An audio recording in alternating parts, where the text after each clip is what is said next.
Hi everyone, it's Adriana and I'm super excited to show you today how I make my hot chocolate pops.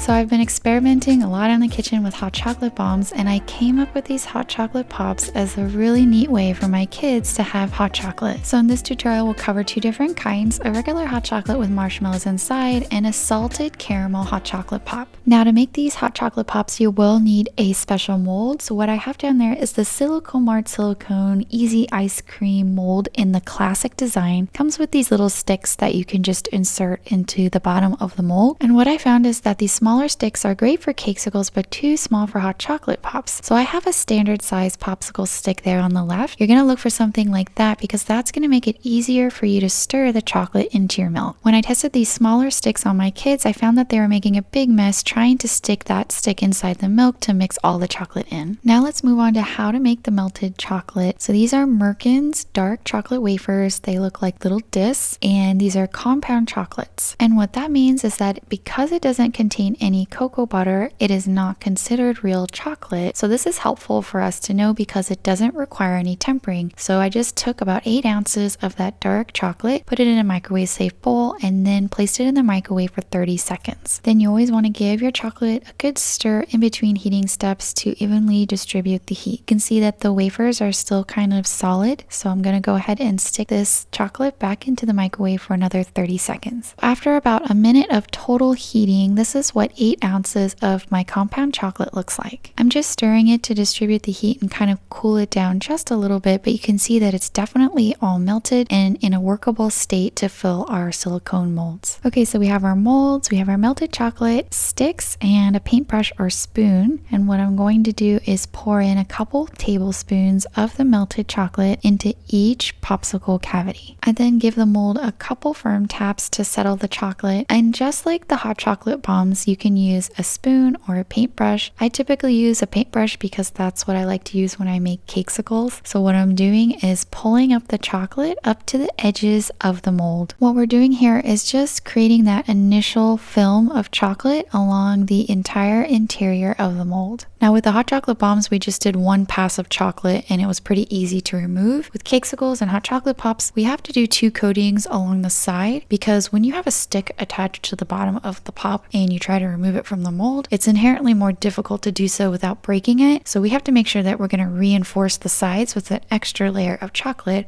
which we'll do in a sec. Okay, once the molds have been properly coated on their interior, you can get out some saran wrap. I'm just using my trusty Silpat mat here. And you're going to dump out the excess chocolate. So there should be some extra chocolate that's pooling at the bottom of the mold. So we'll just turn it upside down to get it all out. Then use a flat knife or an offset spatula to remove the excess chocolate from the top of the mold. And now before we chill the molds, we want to make sure that we insert the sticks. So we have those larger popsicle sticks, and all you have to do is just stick them into the bottom. And then I like to go about 75% the way up so it's not sticking out too much at the bottom. Stick your pops in the fridge for about 10 minutes to firm up. And while the pops are firming up, I usually like to stick my Silpat in the freezer, and then I can just peel off the excess chocolate, put it back into my melted chocolate, and remelt the whole thing to finish the project. Alright, so now that the pops have been properly chilled, I'm going to go around with a second coating of chocolate along the sides and bottom of the pops. You definitely want to concentrate on the area where the stick inserts into the pop because that's an area that's more prone to breakage. And because the pops are cold from the fridge, it's likely that your chocolates just sets immediately when you put it on, so it's a good way for you to know whether or not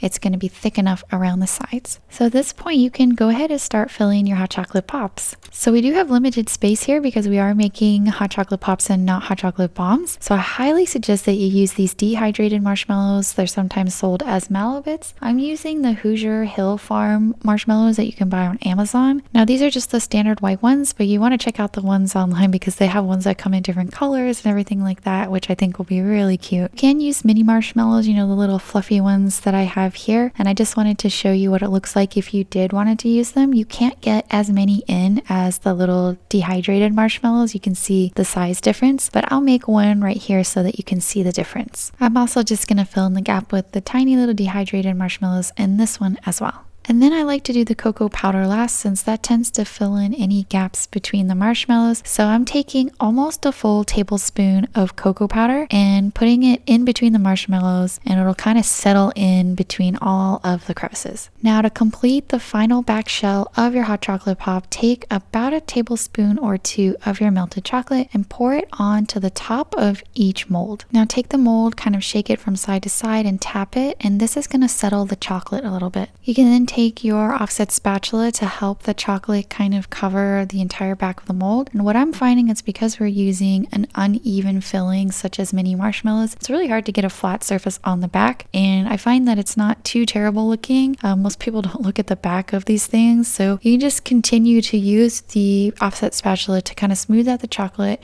So you can see that I didn't put enough on that one pop, so I'm just adding a little bit more chocolate onto that mold. Inevitably, what's going to happen is that some of the chocolate is going to seep down to the interior of the pop, and I find that that's just okay because it's a smaller hot chocolate pop than a hot chocolate bomb, so we're kind of using the same amount of chocolate, just in a different orientation, I guess. Once you're done making sure the entire backs of your molds are covered, go ahead and clean up the excess chocolate from the mold. So the cleaner that you get this, the cleaner your hot chocolate pops will look when you remove them from the mold. And you can totally be fastidious about this and try to remove all the chocolate, but don't worry if there's a little bit at the end, because I'll teach you how to trim it if you don't like the look of it. And once you're done, stick them in the fridge for at least 20 minutes to harden up completely. Okay, once your pops are nice and firm, you can remove them from the mold. So this is the moment of truth in figuring out whether or not you covered the sides enough to make it stable enough to remove in one piece. I find the easiest way to do this is to just push the pop up from the bottom, and then once you expose the top, push the rest of the pop out by just shoving the stick backwards through that hole. Alright, so to clean up the edges, all you have to do is take a small paring knife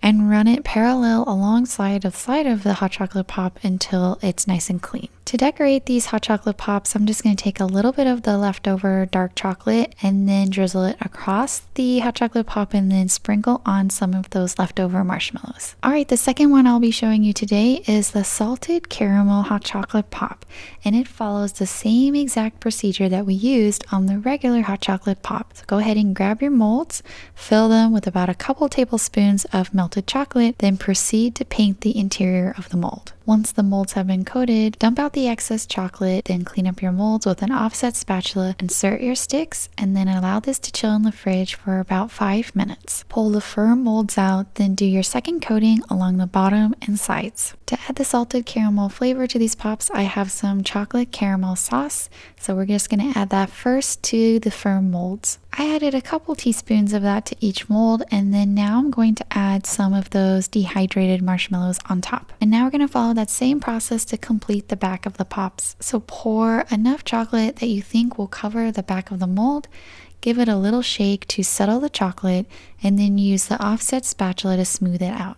Clean up the excess chocolate on the mold and allow it to set in the fridge for at least 20 minutes. Once they're nice and firm, go ahead and remove them from the mold. So to decorate these, I use some flaked sea salt. Here are the finished hot chocolate pops.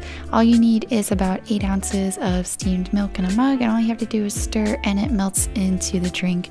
But don't be limited by just milk. My husband, these are actually for my kids, but my husband steals them in the morning and uses them for his coffee, and it adds kind of a mocha flavor.